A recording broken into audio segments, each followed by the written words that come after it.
Africa is a cemetery for Africans.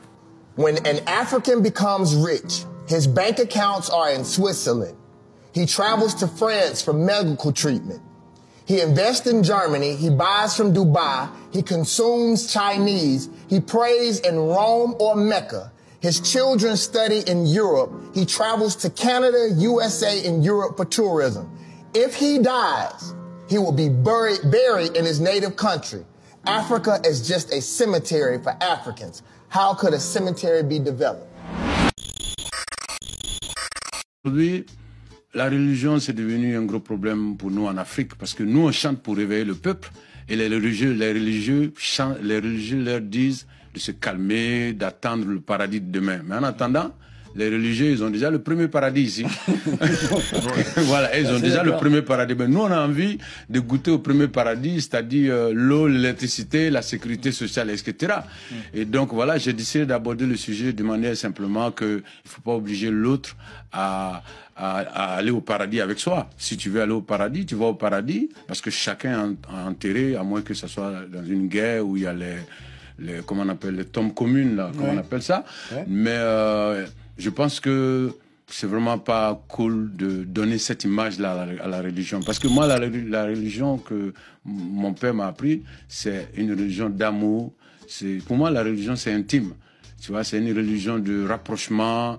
Et donc, quand je vois aujourd'hui qu'il y a des gens qui s'explosent parce qu'ils veulent faire passer un message, et donc, voilà, je pense que ça ne donne pas une bonne image à la religion, que ce soit la religion chrétienne ou musulmane. C'est pas seulement les musulmans. On sait qu'en Irlande du Nord, il y a quelque temps, les gens se faisaient exploser pour faire passer des messages.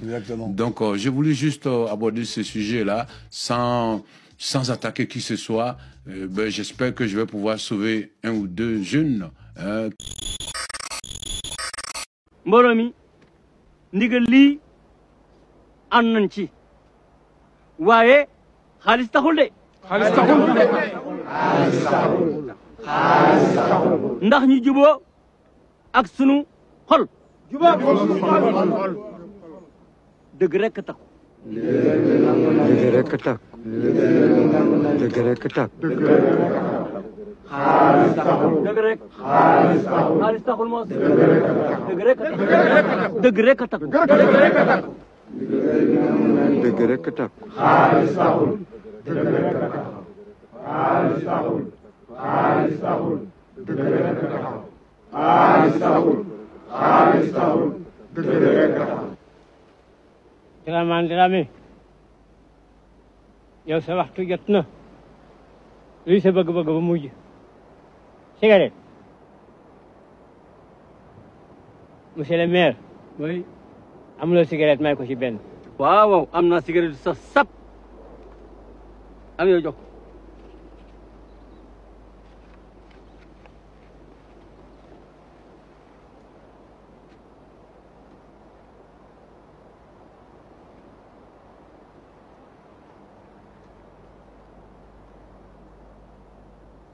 Mbaa tiituloo.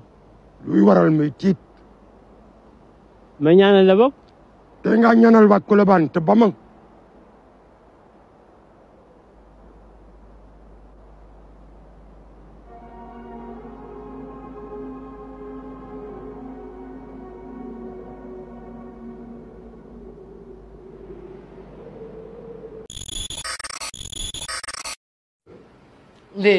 Les jeunes ont compris que le savoir ne sert plus à rien. Les jeunes ont compris qu'il y a des crétins de rien du tout, qu'on voit tous les jours à la télé, qui ont des villas à 1 million de dollars, qui roulent avec des voitures de 100 millions, qui n'ont aucun mérite que d'être proches du prince, qui distribue les prébendes, qui donne à gauche et à droite de l'argent, qui distribue les richesses. Et justement, cette jeunesse a compris que les études, ce n'est pas important. Parce que si je suis membre du parti, je n'ai pas besoin de faire des bonnes études. On a des députés qui ne savent ni lire, ni écrire, ni en français, ni en arabe. C'est-à-dire des analphabètes. ni en français, ni en arabe. Et il roule devant des gens qui ont des doctorats, il roule avec des 8-8. Je dis souvent à mes enfants, je dis, mais si une vie doit se limiter à une voiture et une maison, cette vie est un échec. Parce que dans la vie, il y a tellement de choses intéressantes qu'une voiture et une maison. Si c'est pour faire une vie, tu as besoin juste d'avoir une maison. C'est comme les gosses qui vont traverser l'océan pour aller en Espagne, pour construire une maison, amener leur maman à la Mecque, et puis épouser une femme, et acheter une voiture. Toute la vie se résume à 5 choses. Assalamu alaikum wa rahmatullahi wa barakatuh. Mbokk yi maa ngi leen di nuyu di leen siyaare bu baax bekk ñi ñuy topp ñëpp ñi nga xam ne ñooy commentaire ak ñiy partager vidéo bi yëpp yàlla nañ ci am ngërëmul suñ borom. Tey nag dama bëggoon a indi ak fàttali rek ci lu jëm ci léemaayu kuy tukki, ndax ab jullit moom lépp lu muy def rek am na lu ko ci lislaam jàngal. dañuy jàngale koo xamante ne day yéeg ci daaba cosaanul wax ji loolu la woon, waaye tey buñ koy indi fi jamono toll dañ naan rek kuy dugg ci oto wala muy dugg ci avion wala yu demee noonu. bëgg nañ bu yéegee mu wax bismillah, bu toogee mu wax alhamdulillah, te wax allahu akbar ñetti yoon. allahu akbar, allahu akbar, allahu akbar. bu noppee nag am na ñaan goo xam ne jàngale nañ ko, ñaari ñaan yoo xam ne ñaan yépp ay aaya alquran la. genn gi mooy mu wax subhaanallati saxara lana haada wa ma kunna lahu muqrinin wa inna ila rabbina la munqalibun. wala itam mu wax bismillahi majraha wa mursaha inna rabbi la xafuru rahim. yooyu ci ñaan yi nga xam ne digle nañ ko ci kuy tukki ci la bokk.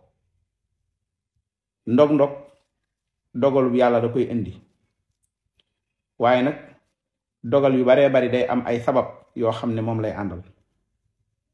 waaye ñaan moom mën naa musal ku nekk, ndax yonent yàlla Yunus nekk na ci biir jën wa, bàkk gum bàkk boroomam subhaanahu wa taala ak ñaan bokk na ci li ko musal.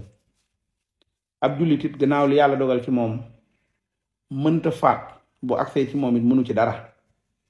bokk na ci li muy rafetale aw nekkinam mooy mu bàyyi xel boroomam ba jëfandikoo teggeen yi nga xam ne moom la lislaam jàngale ci mu jëfandikoo ko, te loolu day rafetal comportement am.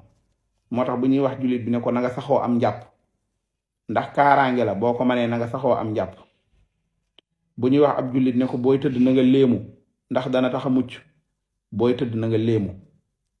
léemaay nag ci lépp la war, waaye rawatina bi nga duggee ci oto wala nga yéeg ci avion, ndax dafa doon loo xamante ne li ci nekk ci kiimaanu yàlla dafa bari lool. ndax ci kaw ngelaw li ngay daw,